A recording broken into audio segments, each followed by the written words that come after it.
కూడా ప్రభు అయిన యేసుక్రీస్తు వారి ఘనమైన నామములో మీకు మా వందనాలు తెలియజేస్తూ క్రిస్మస్ శుభాలు మరియు రాబోయే నూతన సంవత్సర శుభాకాంక్షలు అండి.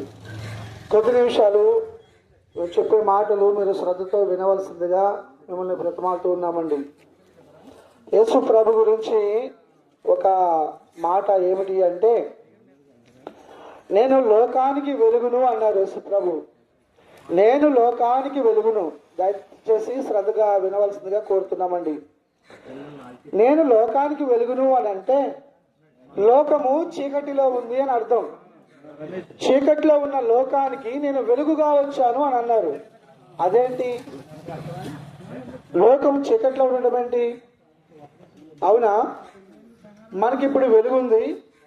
ఒకవేళ చీకటి పడితే మన ఇళ్లలో కరెంట్ ఉంటుంది, జనరేటర్స్ ఉంటాయి, అనేక రకాల అవకాశాలు ఉన్నాయి వెలుగు తెచ్చుకోవడానికి.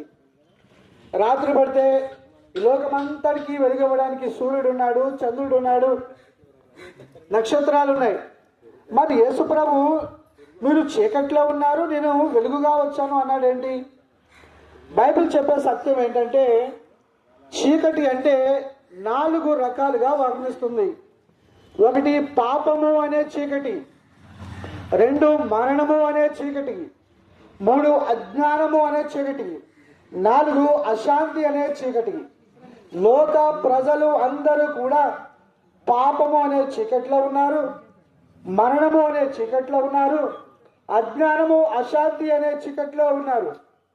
ఈ చీకట్లను పారద్రోలడానికి ప్రభు అయిన యేసుక్రీస్తు అంటున్నారు, నేను లోకానికి వెలుగుగా వచ్చాను అని. నీతి సూర్యుడిగా ఈ లోకానికి వచ్చాడు. నిజమే, ప్రతి మనిషి కూడా తన పాపాన్ని బట్టి మరణించాలి.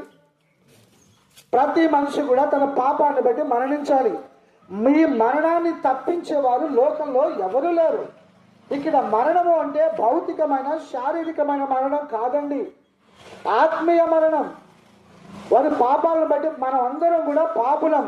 మనకు జన్మ పాపం ఉంది, కర్మ పాపం ఉంది. కర్మ పాపం అంటే మనం తెలుసో తెలియకో చేసిన పాపాలు. ఇవి లెక్క పెడితేనండి నిజంగా లెక్కకు అందదు, అన్ని తప్పులు ఉంటాయి, అన్ని పాపాలు ఉంటాయి. మరి వీటికి శిక్ష అంటూ ఉందండి. చూడండి.